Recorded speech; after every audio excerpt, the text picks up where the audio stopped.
convidar você para abrir a sua Bíblia agora no livro de 1 Samuel, capítulo 27. E nós vamos ler do versículo 1 ao 12. E eu quero pensar nessa noite sobre a história de um homem chamado Davi. E eu quero que você reflita comigo sobre aquele tema ali, o melhor para mim. Pergunta a pessoa aí, você sabe o que é o melhor para você? Pergunta aí para a pessoa do lado, você sabe o que é o melhor para você? Então eu queria que você refletisse sobre esse tema, o melhor para mim.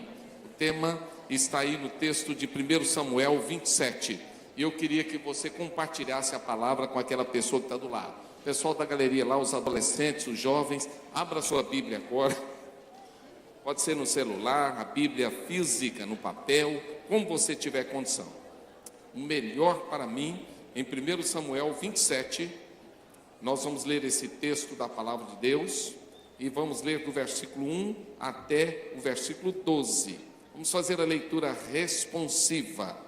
Disse, porém, Davi no seu coração: ora, perecerei algum dia pela mão de Saul. Não há coisa melhor para mim do que escapar para a terra dos filisteus, para que Saul perca a esperança de mim e cesse de me buscar todos os termos de Israel. Assim escaparei da sua mão.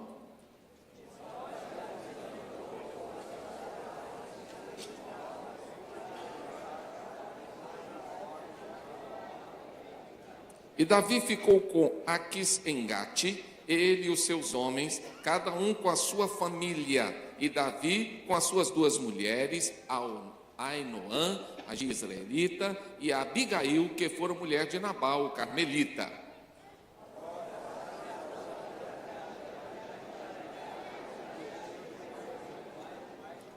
Disse Davi a Aquis: se eu tenho achado graças aos teus olhos, que se me dê lugar numa das cidades do país, para que eu ali habite, pois por que haveria o teu servo de habitar contigo na cidade real?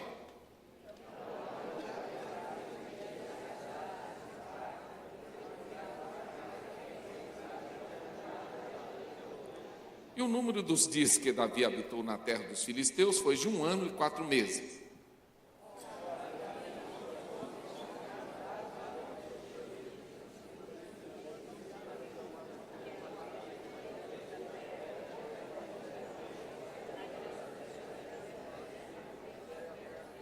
E Davi feria aquela terra, não deixando com vida nem homem nem mulher, e tomando ovelhas, bois, jumentos, camelos e vestuários, voltava e vinha a Aquis.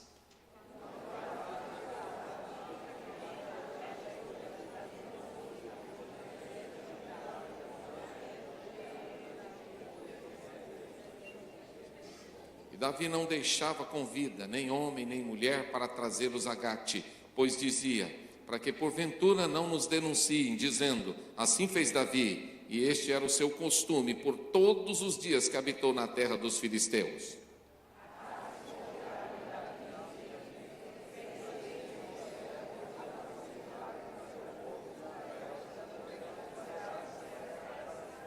Que Deus abençoe a leitura da sua palavra.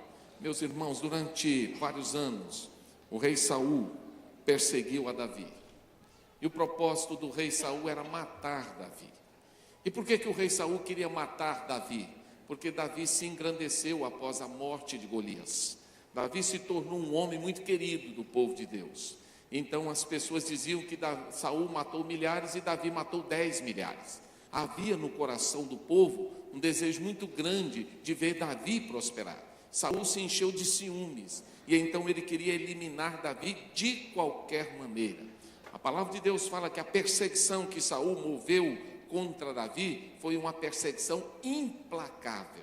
Não havia dia, não havia hora, não havia nenhum momento em que Davi não fosse ameaçado, em que ele estivesse livre. Pelo contrário, as ameaças de morte e as exigências para que ele sobrevivesse era muito difícil, porque ele habitava numa terra árida, numa terra difícil. E isso fez com que Davi chegasse à exaustão. Ele se exauriu enquanto pessoa de tanto fugir. Eu não sei se você já viveu uma situação dessa, em que perseguido no trabalho, ou por alguém, ou que você estivesse com alguma pessoa no seu pé, e que não desse folga a você. Davi viveu isso. Aquele homem não dava folga a ele. Então ele chega num momento que ele está exausto e cansado, e talvez perdendo as forças de tanto fugir, ele se vulnerabilizou. De fato, quando nós começamos a nos cansar, quando nós perdemos as forças, quando nós começamos a olhar e dizer, não dá, chega, eu não aguento, é aí que as brechas começam. E Davi começou a se tornar vulnerável. Nesse momento de vulnerabilidade, foi que ele toma a decisão mais drástica da sua vida, a decisão mais absurda, mais comprometedora, a decisão que vai trazer consequências terríveis para a vida dele. Que decisão foi essa? A decisão foi essa aqui, ó.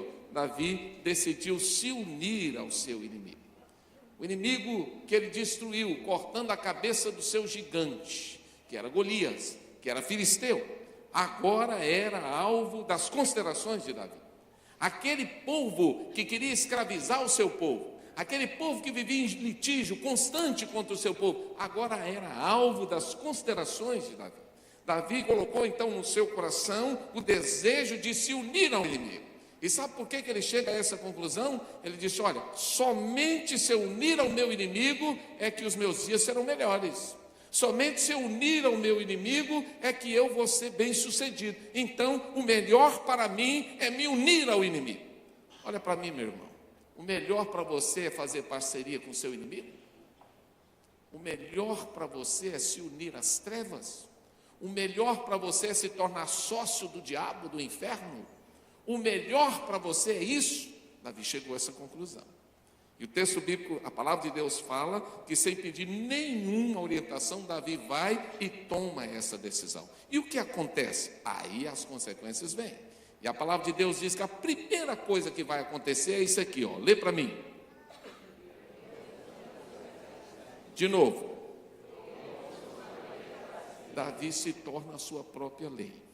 Irmãos queridos, há decisões que nós tomamos na nossa vida, que elas são tão perigosas, que elas têm a capacidade de anular tudo que nós conquistamos até ali. Elas são tão perigosas, que elas são capazes de tirar o tapete de debaixo de nós, a escada, para nos jogar no chão. O texto bíblico diz que a partir do instante em que Davi toma aquela decisão de se unir ao inimigo, ele se torna a sua própria lei. E por que ele se torna a sua própria lei? Porque ele perde todos os referenciais que ele tinha. Que referenciais são esses? Familiares, religiosos, referenciais dos amigos, referenciais do contexto que ele vivia, referenciais da sociedade que ele habitava, referenciais espirituais. Ele perde. E quantas vezes, por perder os referenciais que nos norteiam, nós vamos à deriva e nos tornamos a nossa própria lei. Mais do que isso, a palavra de Deus nos assegura que Davi se descomprometeu com a sua liderança. E agora ele é o seu próprio líder. E o grande problema de eu ser o meu próprio líder é que eu não tenho que prestar conta a ninguém, a não ser a mim mesmo. E prestar conta a nós mesmos é um problema sério, meus irmãos. Porque via de regra nós burlamos a nós mesmos. Via de regra nós não prestamos contas como prestaríamos a uma outra pessoa, e muito menos vamos ouvir de nós mesmos o que ouviríamos de outra pessoa. Agora, Davi é a sua própria lei. E sendo a sua própria lei, não há compromisso com liderança. Não há compromisso com alguém que diga, olha, isso aqui não está bem não. Olha, isso aqui precisa melhorar. Olha, eu acho que você precisa corrigir isso na sua vida. Não, ele não ouve mais ninguém. Ele agora só ouve a si mesmo. E aí, Davi entra nessa história de se tornar a sua lei. O texto bíblico ainda nos assegura que Davi agora vai viver separado das suas raízes. O seu povo, aquelas pessoas que ele caminhou, aquelas pessoas que ele cresceu desde pequeno, a sua família, os seus familiares, aquelas pessoas que tinham arraigado no seu coração valores tremendos, agora estavam distantes. Davi não tinha conexão com eles, ele estava sem raízes. Uma árvore sem raiz, ela tomba facilmente, não precisa do furacão Irma, pode ser um ventil qualquer que ela deita, porque não tem raízes. Davi agora está sem raízes, porque ele é a sua própria lei. Mas o pior não é isso, o pior é que Davi está desiludido e magoado. É mais um destaque que a palavra de Deus fala. Desiludido por quê? Porque não havia folga. Porque ele não tinha encontrado vitória sobre Saul. Porque ele não via saída. E a desilusão tomou conta do coração dele. Talvez você esteja desiludido. E o momento mais vulnerável da vida talvez seja esse. Em que você fica desiludido de tudo. E aí não vê perspectiva nenhuma. E às vezes começa a agir como se fosse a sua própria lei. Mais do que isso, estava magoado também. Magoado porque também não via perspectiva nenhuma. Não via situação que resolvesse o seu problema. Não via nenhuma mão estendida para ele. Pelo contrário, a mágoa levou ele a se distanciar das pessoas, inclusive de Deus, para a tomada dessa decisão. A mágoa muitas vezes pode nos conduzir a nos tornar a nossa própria lei. Mas o pior de tudo isso aqui que eu falei é essa. Davi estava sem a direção de Deus. Meu irmão querido, olha para mim. Quando você fica sem a direção de Deus, aí tudo dá ruim na sua vida, usando uma linguagem popular. Deu ruim. Tudo fica nebuloso, tudo fica embaçado na sua vida. Sabe por quê? Sem a direção de Deus, você não vai a lugar nenhum. E Davi está sem a direção de Deus. É por isso que ele se torna a sua própria lei. Pode perceber, a pessoa que se torna a sua própria lei e que estabelece os seus próprios princípios, a sua própria Bíblia, o seu próprio Deus,